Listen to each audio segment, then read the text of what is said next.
Hey, welcome back to The Dive. Today on the show, we're joined by Ryan Jackson from Newlox Gold.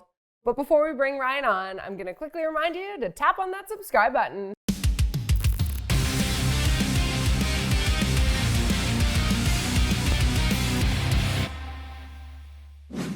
Hey, Ryan, welcome back to The Dive. Thank you very much, Cassandra. Thanks for having me. Yeah, thanks for joining us. Okay, so on June 16th, you announced that you were working in partnership, in part with the University of Sao Paulo, Brazil. How did the partnership start, and what does it mean for Newlox? Yeah, that's right. It's a really exciting development for the company. The company has very strong connections with academia and particularly with Brazil going back many years. It all started when we put together our research and development program for the original tailings, artisanal tailings reprocessing system. We did that research and development at the University of British Columbia. And in particular, we worked with a professor there named Dr. Marcelo Veiga. He is really the world's leader in research for artisanal mining. He used to head the United Nations initiative on that program. And he's actually originally a Brazilian, although he's lived and worked in many parts of the world since then. Our relationship with the Institute in Sao Paulo came about because Dr. Veiga and Dr. Datomi, who runs the Institute in Sao Paulo, used to work together with the United Nations. And that was the original context there. Looking to Brazil, that's really a natural place for the company to expand because we have fantastic contacts there. And it's also one of the largest markets for artisanal mining in the world, which is currently neglected by the industry at large. So it's wide open for Newlox's expansion. The partnership with the University of Sao Paulo is fantastic because Dr. Datomi is running a program there, which is funded by the World Bank, looking for positive developments and positive suggestions for the artisanal mining market, both from a social perspective as well as environmental and actually economic as well. And we believe that Newlox can be a part of that solution, as does Dr. Datomi and the University of Sao Paulo. Very cool. Okay, so the company also identified 3 promising areas where your ESG-focused precious metals processing plant could be deployed. Could you give us some color on your Brazilian expansion plans? That's right. So Brazil is a really exciting development for the company. As most people who are familiar with the company probably know, we've built our first project in Costa Rica, which is now in operation and ramping up to full scale. We're also building a second project in Costa Rica.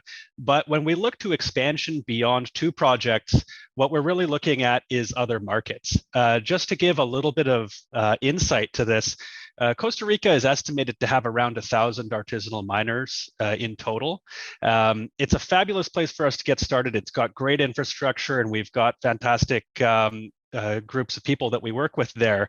But when we look to Brazil, even just in one province, in the Amazon province of Brazil, there's over 250,000 artisanal miners just in one province, compared to 1,000 in all of Costa Rica. So you can see that we're moving into a market that is several orders of magnitude larger.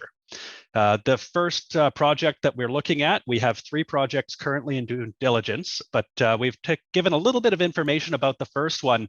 That one in particular, just that one cooperative has 5,900 members. So you can see that just in this one cooperative, there's almost 6 times as many artisanal miners as in all of Costa Rica. They operate 133 mining claims, maintaining 300 active mining phases, and estimated to have produced over 4.8 tons of gold just from that cooperative in 2020. So what we're looking at here are projects that are several orders of magnitude larger than where we're starting in Costa Rica. We kind of think of Costa Rica as a really, really nice, comfortable place for us to get started, but it's sort of like the starter pond, and now we're diving into the ocean here in Brazil, where we have an unbelievable amount of projects in due diligence looking at currently, 3 of which are in advanced due diligence. And actually, we have teams on the ground in Brazil now, being led by Dr. Datomi, who's joined our team. We're starting to conduct some drilling, looking at tailing stockpiles. I believe we're at around 13 holes so far, and we're really excited with what we're seeing so far. So investors can look forward to added information on that soon. So you mentioned you recently hired Professor Dr Datomi to manage the Brazilian division. Can you tell us about why he was the right fit for your team? Yeah, so when we look to expanding into new places, we look for two significant factors that are important to us. One we covered just earlier, which is the projects themselves. Are they good projects? Are they attractive? The second thing is really human resources and team building. For a junior company like us, it can take time to put together a team in a new jurisdiction who are capable and trustworthy, and those are things that we really don't take for granted. In Costa Rica, we have that, and when we look for expansion, that's really out of the two factors, it's probably even more important than the first because there's fantastic projects all over the place that are offered to us. But in Brazil, we have this team, and that's why we're going there. And at the heart of that is Dr. Datomi. Dr. Datomi is, from an academic perspective, is a very accomplished researcher. Worked with Dr. Vega, our head of research and development, together at the United Nations, and has been involved in artisanal mining research for a long time. But he's also a practical businessman as well. He's had his own startups which have been successful. He's worked for many companies over the years in the mining field as well as in technology, and he really brings together that academic and technical knowledge on the one hand, and as well as that business capability, and that's actually quite a rare thing, and it's very valuable for the company.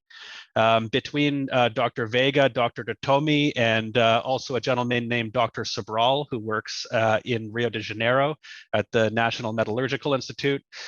They all collaborate with Newlox Gold, and underneath of them, we have a fantastic group of junior engineers and geologists and technical staff who have worked with our top level partners in the past.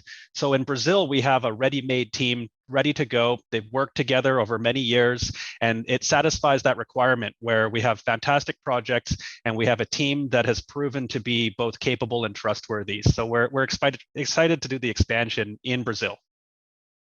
Okay, so let's change gears back to Costa Rica. Can you give us an update on your Plant 1 operation? Yes, absolutely. So at Plant 1, we're working on the ramp up. We started commercial operations earlier this year. And right now, what we're working on is ramping up to full scale productivity. We're going to be talking a little bit, putting some news out on where we are with that shortly. We have our financial results up till March coming out at the end of this month. And about that same time, we're planning to give an update on the productivity in Costa Rica. What I can say is that every month we've beaten the month before. We are making progress on that program, and we're really excited with the ramp up. Between that and Project 2 coming online soon, and then going to Brazil, the whole thing is designed to deliver a stable curve of production growth as we move forward, and that'll continue over the next few years as we act on our regional expansion strategy. The idea being becoming a mid-tier gold producer in the next 5 years. What are the most important metrics driving Newlux's near-term growth in your Boston project? Yes, so the company is all about just continual growth, growing through replication of our project. So with Plant 1 ramping up soon to hit full scale, the Boston project is the next step in that. Construction has been underway at Boston through the spring. It's currently at an advanced stage. We have almost all of the equipment is now on site and being installed. So we're really quite happy with the progress there. Boston is a larger scale project than Plant 1. Plant 1 is an 80 ton per day project, whereas Boston is a 150 ton per day project. So it should produce significantly more gold than Project 1 once at full scale. Idea is to commence production there or commence operations there. Probably in the next month or two, and then ramp up that project over the remainder of the year into Q1 of next year, hitting full scale around then, at which point we will be breaking ground on the third project in Brazil. So really it's about linking up those projects and delivering continuing growth. Gold prices were holding strong gains ahead of the latest inflation report. Do you believe this is the beginning of a bull market for precious metals? I try not to speculate too much on which way the gold market is going because, if I had a crystal ball, I would be I'd be telling everybody. And I try not to be out there too much on that. But what I can say is we're always very bullish on gold. From the company's perspective, we love to see a higher gold price. I think there are a lot of macroeconomic things pushing in that direction. On the other hand, when we developed the business plan for this company, gold was at a significantly lower price than it is now. We did our first economics with the top scale being at 1,400 and the low number being at 1,100, and that's what we did when we designed these projects in our minds. So we're not afraid of a lower gold price. We'd love to see a higher gold price, and if I were to put a bet in, I think it's going higher. All right. Well, thank you so much for coming on today and giving us the update, Ryan. My pleasure. Thank you very much for having me. We're really excited. We've got our ESG focused gold production and environmental reclamation initiative. It's very much underway in Costa Rica. Plant 1 in production, Plant 2 in construction, and we're planning to move to Brazil, where we believe the company can do a lot of good from the ESG component, supporting the artisanal miners, helping the economic situation as well as the social and environmental situation, and of course delivering that growth for Newlox Gold shareholders. Wow, so much going on the quest for greener gold. Thanks again, Ryan. So what do you guys think of gold? Love it? Hate it? Let me know in the comments below, and I'll be back again tomorrow.